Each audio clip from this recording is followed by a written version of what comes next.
Part 1. The shuttle was old. Could tell by the way the floor vibrated under his feet, a slight tremor that spoke of engines that had seen better days.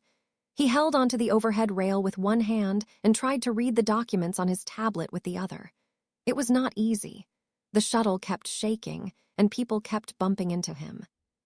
The shuttle ran between station and the Galactic Council chambers. It made this trip 4 times a day, carrying all kinds of passengers. Today it was full, more than full.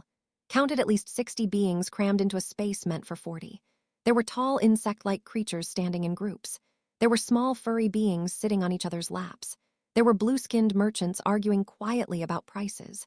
The air smelled like a dozen different worlds mixed together. Was the only human on board. This was not unusual. Humans were still new to the galactic stage. They had only made first contact 12 years ago, and they were still learning how things worked out here among the stars. Worked as a structural engineer for Earth's frontier core. He designed bridges and buildings and mining supports for human colonies on distant worlds. It was good work, important work, but it did not make him famous or powerful. He was just another worker in the vast machine of galactic civilization. The shuttle stopped at another station, and more passengers pushed their way inside, moved back to make room. His shoulder pressed against the cold metal wall. He gave up trying to read his tablet and just watched the doors. That was when the Elder Dragon came aboard. The shuttle went quiet, not slowly quiet where conversations fade one by one. This was instant silence. Every voice stopped at the same moment. Every head turned toward the doors. She was enormous. Even hunched over to fit through the entrance, she filled the doorway completely. Her body was covered in scales, but they were not the bright colors had seen in pictures of. These scales were faded.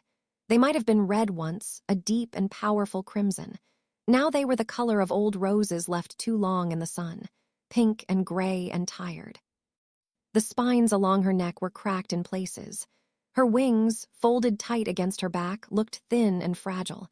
Her claws clicked against the metal floor as she moved, and could see that she moved slowly, carefully, like every step cost her something. She was old, impossibly old. The lived for thousands of years, and this one looked like she had seen most of those years already. The other passengers did not move. Some of them looked away, others stared at their feet. A few actually turned their backs, did not understand why. There were founding members of the Galactic Council. They were respected, honored. Why was everyone acting like she was not there? The Elder Dragon looked around the shuttle. Her eyes were gold, bright and sharp despite her aged body. She was looking for somewhere to sit, could see it clearly. Her legs were trembling slightly. Standing was hard for her. But every seat was taken, and no one was offering to move. Looked at the beings around him. The insect creatures had 4 seats between them. The furry beings could easily share. The blue merchants were taking up a whole bench by themselves. Any of them could make room. None of them did. He felt something twist in his chest. It was a feeling he knew well. His mother had taught him this feeling when he was young. She had called it basic decency. You see someone in need, you help. It was that simple. The cargo bench beside him was reinforced. It was meant for heavy equipment, but right now it was empty. It was the only spot on the shuttle that might hold her weight. Did not think about it for very long. He stepped forward and caught the Elder Dragon's attention. Her golden eyes turned to look at him. They were ancient eyes. Eyes that had seen stars born and die. Eyes that held more history than could imagine. He pointed to the cargo bench. "Please," he said, "sit down." The shuttle remained silent. Could feel everyone watching him. He did not know why this felt so strange to them. He was just offering a seat to someone who needed it. People did this on Earth all the time. On buses, on trains, in waiting rooms. You saw an elderly person standing, you gave up your spot. It was normal. The Elder Dragon did not move at first. She simply looked at him. Her gaze was heavy, like she was trying to see something inside him. Felt exposed under that stare, but he did not look away. He kept his hand extended toward the bench. "Please," he said again, "you look tired." Something shifted in her expression. It was subtle. Her scales did not move the way human faces did. but saw it anyway, surprise, and something else, something deeper that he could not name. She moved toward the bench. The other passengers scrambled to get out of her way, pressing against the walls and each other. The elder dragon lowered herself onto the reinforced seat. The metal groaned but held. She let out a long breath and could see some of the tension leave her body. "Thank you," she said. Her voice was like distant thunder, low and rumbling and powerful even though she spoke quietly. "You're welcome," said. He went back to holding the overhead rail. He picked up his tablet again and tried to focus on his bridge schematics, but he could feel her watching him. When he glanced over, her golden eyes were still fixed on his face. The shuttle started moving again. Conversations slowly returned, but they were quieter than before. Whispered, caught fragments of different languages. He heard his own name mentioned more than once. He did not know why. The trip to the council chambers took another 30 minutes. The elder dragon did not speak again. She simply sat and watched with those ancient golden eyes. He tried not to feel strange about it. Old people watched young people sometimes. It was just a thing that happened. When the shuttle finally stopped at the council chambers, moved toward the doors with everyone else. He had meetings to attend, reports to give. The mining supports on 7 needed his approval before construction could begin. A claw touched his shoulder. He turned. The elder dragon had stood up from the bench. She was looking down at him from her great height.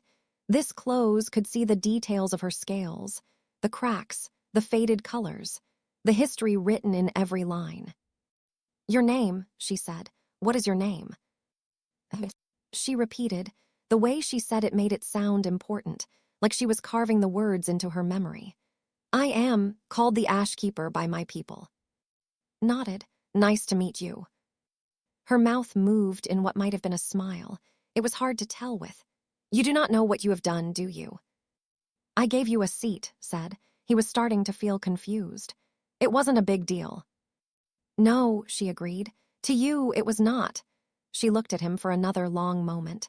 Then she released his shoulder and stepped back. "Go to your meetings, we will speak again." She turned and walked away. The crowd parted before her like water around a stone, watched her go until she disappeared around a corner. Then he shook his head and headed to his own destination. He forgot about the encounter within the hour. He had work to do, bridges to design, reports to file. The galaxy was vast and busy, and one strange conversation on a shuttle did not seem important.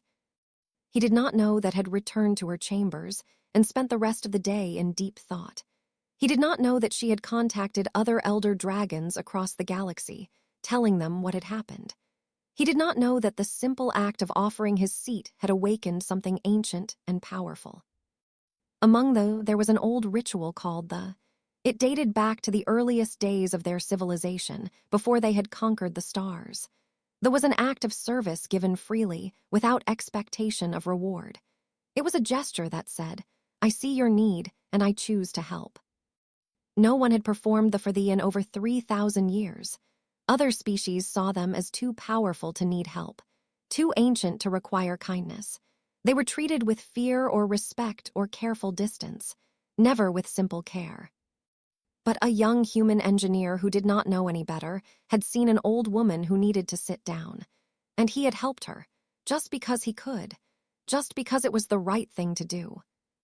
In the old ways of those, such a gesture created a bond, a debt, an obligation that could not be ignored, had not asked for this bond, had not intended to create it, but it existed now, written into the ancient laws that governed her people.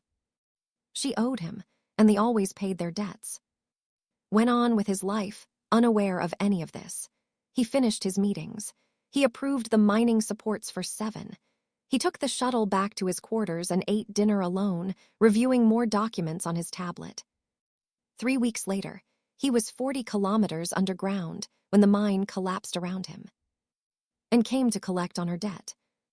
Part 2. The first thing heard was the thunder. It came from deep underground, rolling through the rock like the growl of some enormous beast. The tunnel shook. Dust fell from the ceiling. The lights flickered once, twice, and then went out. Someone screamed. Then the world came apart. did not remember falling. One moment he was standing in the main shaft, reviewing the support structures he had designed. The next moment he was on the ground, buried under broken stone, choking on dust so thick it filled his mouth and nose like water. He pushed himself up. His arms were shaking. Blood dripped into his left eye from a cut on his forehead. The emergency lights had come on, dim red glows scattered through the darkness. They showed him a nightmare. The tunnel had collapsed, not just the section he was in. From what he could see, the entire main shaft had come down. Massive chunks of rock blocked the way behind him and ahead of him. The support beams he had designed were bent and twisted.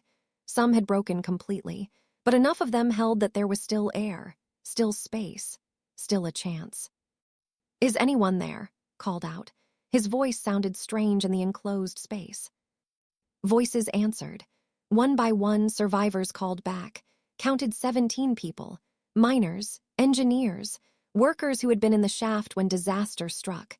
Some were hurt, others were trapped under debris, helped pull them free, working until his hands were raw. They gathered in the largest open space they could find. It was a small chamber where the tunnel widened, maybe 20 meters across. The ceiling was cracked but holding, for now. A miner named Tors checked the environmental systems. His face went pale. 2 days, he said. Maybe 2.5, that's how much oxygen we have. Felt his stomach drop. How long until rescue reaches us? Tors laughed. It was not a happy sound. We're 40 kilometers down, solid rock all around us. Even with the best drilling equipment, it would take 6 days, maybe more. Silence fell over the group, looked at their faces. He saw fear, he saw hopelessness, he saw people who believed they were going to die. He took a deep breath. Then we need to make 2 days last longer. Tors, cut all non-essential power. Everyone else, stay calm, breathe slowly. We're going to get through this. They did not believe him. He could see it in their eyes. But they listened anyway, because doing something was better than doing nothing. The first day passed slowly. Organized the survivors. He checked the structural integrity of their chamber. He calculated oxygen consumption rates. He sent distress signals through the emergency transmitters, knowing they might not reach the surface through 40 kilometers of rock. The second day was harder. People started to panic. Fights broke out over food. Someone suggested that fewer people meant more oxygen, had to step between 2 miners before they killed each other. "We stay together," he said. "All of us, that's how we survive." By the third day, the air was getting thin. Breathing felt like work. Sat against the wall and tried to stay awake. If he fell asleep, he might not wake up. He thought about his mother. He thought about the small house in New Chicago where he had grown up. He thought about all the things he had wanted to do with his life. Build great structures, make a difference, leave something behind that mattered. Maybe this was the end. 40 kilometers underground, suffocating in the dark. It was not the ending he would have chosen. Then the ceiling started to glow. Thought he was hallucinating at first. Lack of oxygen did strange things to the brain. He blinked, rubbed his eyes. The glow remained. It was growing brighter, orange and gold like a sunrise breaking through the rock. Someone shouted. Everyone scrambled away from the center of the chamber. The ceiling exploded. But not in the way rock normally exploded. This was controlled, precise. The stone melted before their eyes, turning to liquid and flowing away like water. Heat washed over, so intense that his skin felt tight. But it did not burn. It warmed him without hurting him. Through the hole in the ceiling, something descended. The ashkeeper filled the chamber with her presence. Her scales, which had looked faded and dull on the shuttle, now glowed with inner fire. Her eyes blazed like twin suns. Her wings were spread wide, and flames danced along their edges. She looked nothing like the tired old woman who had needed a seat. She looked like a god of fire coming down from heaven. The miners screamed. Some fell to their knees. Others tried to run, but there was nowhere to go. "Just stared." Said, her voice shook the walls. "I have come." "How?" It was the only word he could manage. "The once commanded the stars themselves," she said.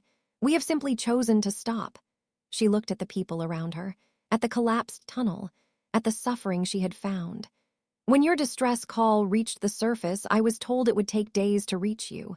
I told them I would be faster. She had burned through 40 kilometers of rock, tried to understand that. 40 kilometers, solid stone, in a matter of hours. Why, he asked, why would you do this? Lowered her head until her eyes were level with his. This close, he could feel the heat radiating from her scales. It was comfortable, safe, like sitting by a fire on a cold night. You gave me rest when my bones ached, she said. You saw an old woman who needed help, and you helped without asking what you would receive. This is the gift freely given. Her golden eyes burned into his. Now I return what was given. I just offered you a seat. Yes, you did. Something shifted in her expression. That same look she had given him on the shuttle, like she was seeing something unexpected. To you, it was nothing. To us, it was everything. She straightened and looked at the survivors. Come, all of you. The tunnel I have made will hold, but we should not wait. One by one, the miners moved toward the opening in the ceiling. The stone walls were still warm, but they were solid, had carved a perfect passage upward, sloped gently enough to climb. Emergency lights from above shined down like stars. Was the last to move. He walked up to and looked at her. Thank you, he said. You are welcome. That might-be smile crossed her face again. We are even now, the debt is paid. She turned and began to climb the tunnel she had made, followed. When they emerged on the surface, rescue teams were waiting. Medical personnel rushed forward. News drones swarmed overhead. Someone wrapped a blanket around shoulders. He barely noticed. He was watching. She stood apart from the chaos, her flames dimming as her body returned to its older, tired state. Other beings had gathered to watch her. Some of them were recording everything.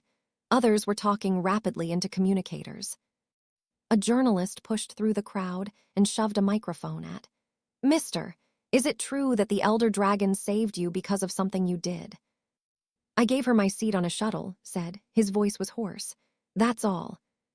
The journalist looked confused. That's all. Appeared beside them.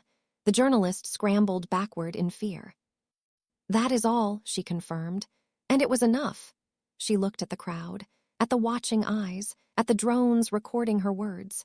The human did not calculate what he would receive. He did not consider his own comfort. He saw need and he answered it. This is rare in the galaxy, rarer than you know.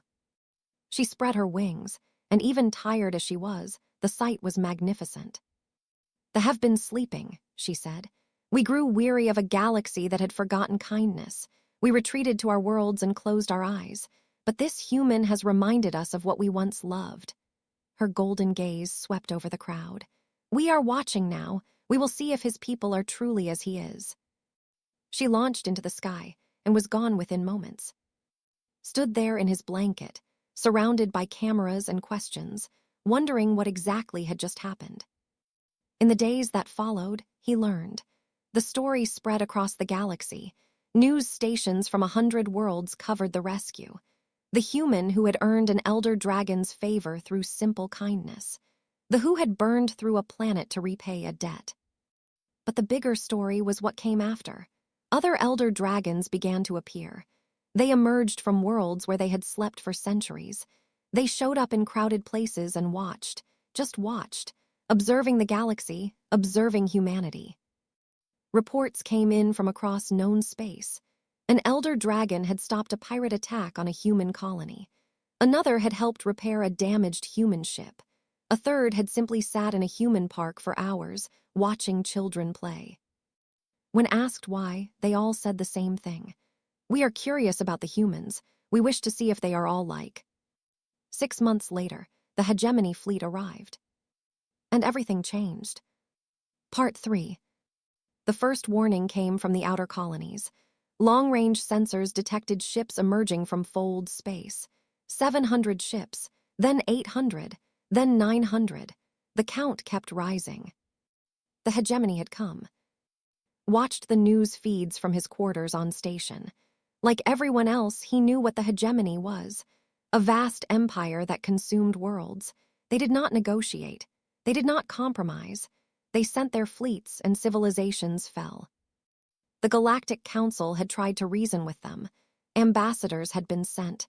Messages had been transmitted. None of it mattered. The hegemony wanted tribute and submission.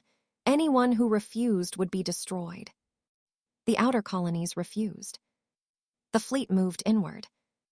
Earth's frontier corps scrambled to respond. They had 42 warships, 42 ships against more than 1,000. The numbers were impossible. Everyone knew it. But the human ships moved to the front lines anyway, taking positions alongside their allies. Received orders to evacuate. As a civilian engineer, he was supposed to get on a transport and head to safe space. He ignored the orders. He had helped build the colonies that were under threat. He was not going to run while others died defending them.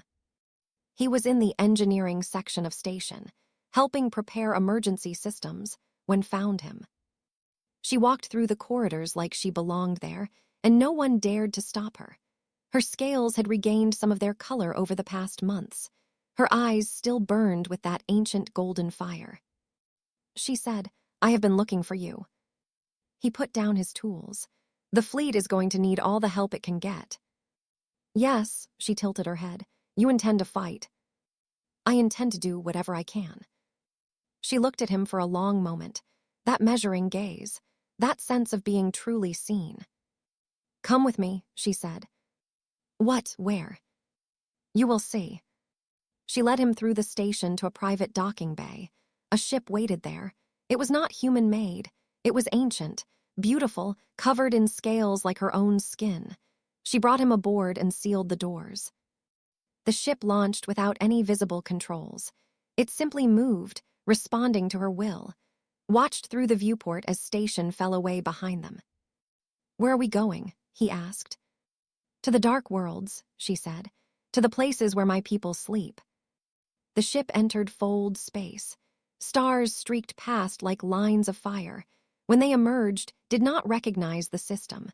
A cold sun burned dully in the distance. Planets hung in the void like frozen stones. And on those planets, dragons slept. Could see them from orbit. Massive forms curled around mountains. Wings spread across valleys. Fire burning low in their hearts, keeping them warm through the long centuries. "They have been sleeping for 3,000 years, said. "We grew tired of a galaxy that had forgotten what mattered. We retreated. We closed our eyes. We let the younger races do as they wished." "Why?" asked. "Because kindness had died." Her voice was heavy. "Compassion had become weakness. Cruelty had become strength. We watched civilizations rise and fall, and none of them remembered the old virtues, so we left them to their fate." She turned to face him. "Then you offered me your seat." Still did not understand why that mattered so much. It was just a seat. "It was everything." She moved closer. "Do you know what the other passengers did when I boarded that shuttle? They looked away. They pretended I did not exist. Some of them feared me. Others simply did not want the trouble of acknowledging an old woman in need." Her golden eyes burned into his. "But you saw me. You saw that I was tired. And you helped, not because you expected anything in return, but because it was the right thing to do." She shook her head slowly. "We had forgotten that such people existed. We had forgotten that kindness could be natural, easy, as simple as breathing." She turned back to the viewport. "When I told the others what had happened, they did not believe me, so they went to observe for themselves. They watched your people. They saw humans give food to strangers. They saw humans comfort children who were not their own. They saw humans risk their lives for people they had never met." Her wings rustled. "You are not perfect.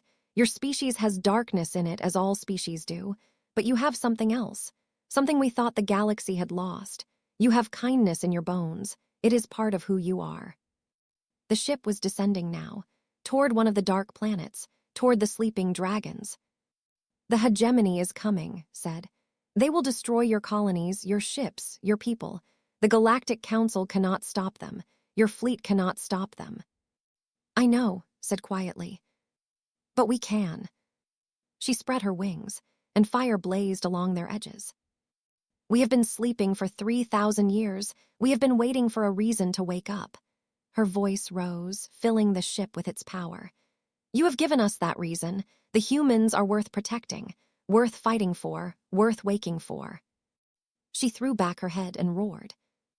The sound tore through space. It echoed across the dark worlds. It reached down into the frozen planets where ancient beings slumbered. And one by one, the elder dragons opened their eyes. Fire erupted across the system. Dragons rose from mountains. They burst from ice. They spread their wings and screamed their fury at the stars. Not dozens, not hundreds. Thousands. Thousands of elder dragons, ancient and terrible, their flames burning away the cold of centuries. Watched in stunned silence. He had never imagined anything like this. He had never dreamed such power existed. Looked at him and smiled. It was definitely a smile this time. Come, she said. Stand with me. Let your people see that they are not alone. She led him to an open platform on the top of her ship. Wind and fire swirled around them, but he was not burned. Her presence protected him. The dragon fleet assembled. Thousands of wings beating against the void. Thousands of voices roaring in ancient languages, and at their head flew the Ashkeeper, withstanding on her back.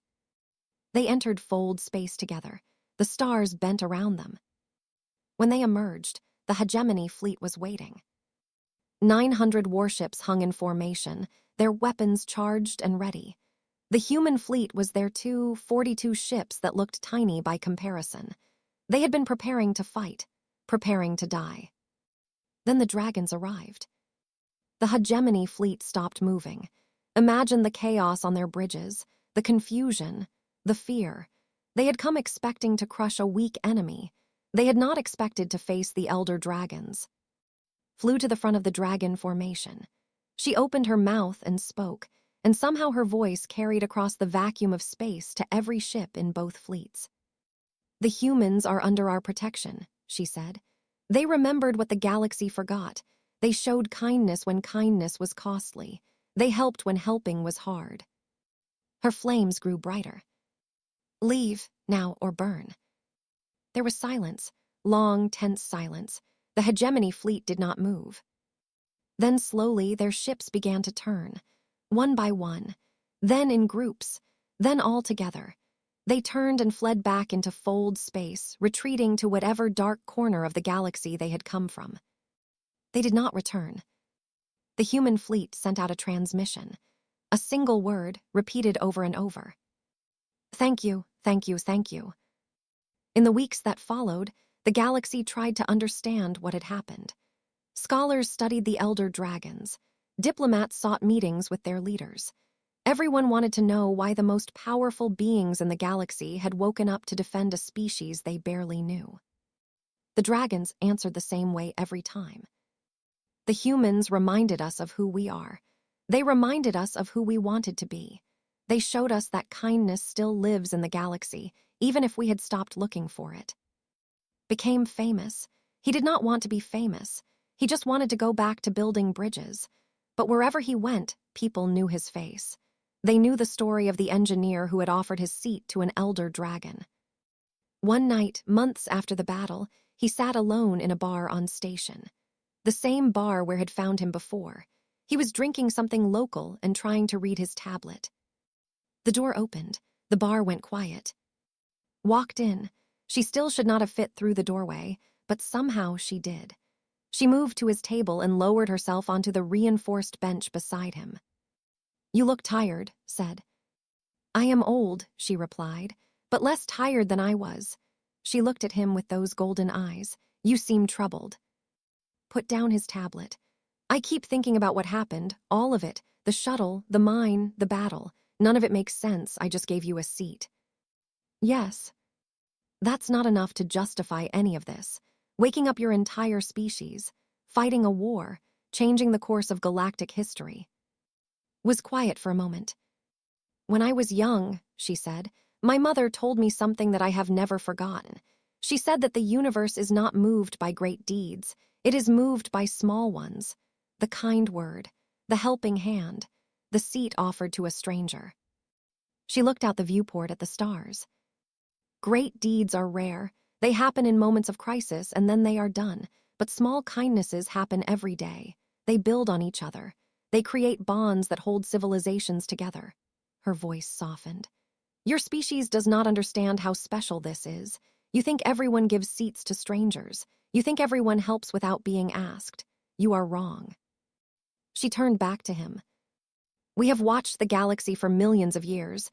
We have seen empires rise and fall.